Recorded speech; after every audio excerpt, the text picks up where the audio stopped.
కిడ్నీలో రాళ్ళు అంటే ఏమిటి? కిడ్నీ రాళ్లలో పలు రకాల రసాయనాలు ఉండవచ్చు. ఆక్సోలేట్ లేదా ఫాస్ఫేట్లో జత కలిసిన కాల్షియం రాళ్లే సాధారణంగా ఎక్కువగా ఉంటాయి. ఈ రసాయనాలు మనిషి యొక్క సాధారణ ఆహారంలోని భాగమే. ఇవి కీళ్లు మరియు ఎముకలకు ఉపయోగపడతాయి. స్ట్రూవైట్ లేదా ఇన్ఫెక్షన్ రాళ్ళు. ఇవి యూరినరీ ట్రాక్ట్లో ఇన్ఫెక్షన్ వలన ఏర్పడతాయి. ఇవి చాలా అరుదు. యూరిక్ యాసిడ్ రాళ్ళు మరియు సిస్టిన్ రాళ్ళు. ఇవి చాలా తక్కువ మందికి ఏర్పడతాయి.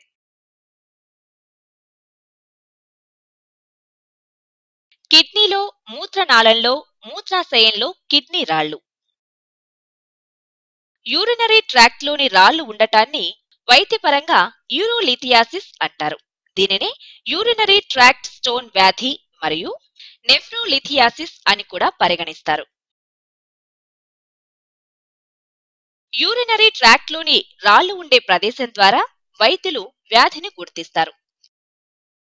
ఉదాహరణకు యూరేటరల్ స్టోన్ లేదా యురేటరోలిథియోసిస్ అంటే యురేటర్లో కిడ్నీ రాళ్ళు ఉండటం. గాల్ స్టోన్స్ మరియు కిడ్నీ రాళ్లకు ఎటువంటి సంబంధం ఉండదు. ఇవి శరీరంలోని వేరువేరు ప్రదేశాలలో ఏర్పడతాయి.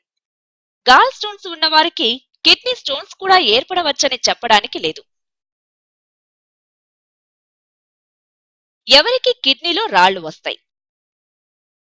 ఎన్నో తెలియని కారణాల వల్ల గత 30 సంవత్సరాలుగా ప్రపంచంలో ఎంతో మందికి కిడ్నీలో రాళ్లు వచ్చాయి. 1990లో ఈ కిడ్నీ వ్యాధిగ్రస్తులు బాగా పెరిగారు. కిడ్నీలో రాళ్లు ఎక్కువగా మగవారిలో ఉంటాయి. 40 సంవత్సరాల నుండి 70 సంవత్సరాల వయసు ఉన్నవారికి ఎక్కువగా ఉంటాయి. ఆడవారిలో 50 సంవత్సరాలు ఉన్నవారికి ఏర్పడతాయి. ఒకసారి ఒక రాయి కన్నా ఎక్కువ వస్తే వారికి మరికొన్ని రాళ్లు వచ్చే అవకాశం ఉంది. కిడ్నీలో రాళ్లు ఏర్పడటానికి ముఖ్య కారణాలు. అయితే కొంతమందిలో కొన్ని రకాల ఆహార పదార్థాలు కిడ్నీలో రాళ్లు ఏర్పడటానికి కారణం కావచ్చు. అయితే శాస్త్రజ్ఞుల పరిశోధనల మీద ఒక నిర్దిష్టమైన ఆహార పదార్థాలు కిడ్నీలో రాళ్లు ఏర్పడటానికి మూల కారణమని చెప్పటానికి లేదు.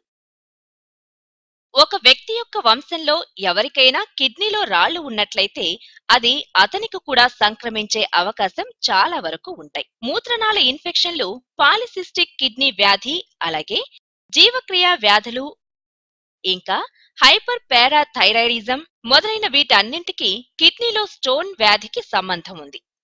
దీనికి తోడు ఒక అరుదైన జన్యుపరమైన వ్యాధి రీనల్ ట్యూబులర్ ఎసిడోసిస్ ఉన్నవారిలో 70% వరకు కిడ్నీలో రాళ్లు ఏర్పడే అవకాశం ఉంది.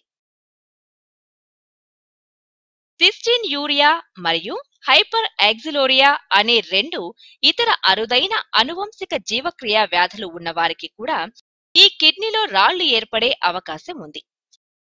సిస్టిన్ యూరియా అనే వ్యాధిలో సిస్టిన్ అనే అమినో ఆమ్లం అధిక మొత్తంలో ఉండి అది మూత్రంలో కరగకుండా స్ఫటికీకరణం చెంది సిస్టిన్ రాళ్ల కింద మారే అవకాశం ఉంది.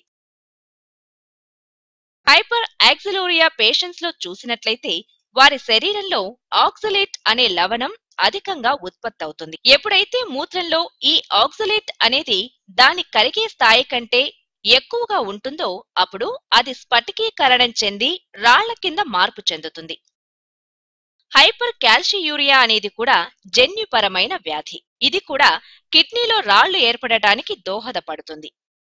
ఆహారం నుండి శోషించుకోబడ్డ కాల్షియం మొత్తం మూత్రం ద్వారా విసర్జించబడుతుంది. అయితే మూత్రంలో అధిక మొత్తంలో ఉండే ఈ కాల్షియం ఆక్సలేట్ లేదా కాల్షియం ఫాస్ఫేట్ స్ఫటికాలుగా స్ఫటికీకరణం చెంది రాళ్లుగా మారే అవకాశం ఉంది. హైపర్ యూరికోసూరియా అనే యూరిక్ యాసిడ్ జీవక్రియ వ్యాధి గౌట్, అలాగే అధికంగా విటమిన్ డి తీసుకోవటం, మూత్రనాళ ఇన్ఫెక్షన్లు, మూత్రనాళంలో అడ్డు ఇవన్నీ కూడా కిడ్నీలో రాళ్లకు ఇతర కారణాలు. వాటర్ పిల్స్ గా పిలవబడే డైయూరెటిక్స్ మందులు, అలాగే కాల్షియం ఆధారిత యాంటాసిడ్లు మూత్రంలో కాల్షియం స్థాయిని పెంచడం ద్వారా కిడ్నీలో రాళ్లు ఏర్పడే ప్రమాదానికి దోహదపడతాయి.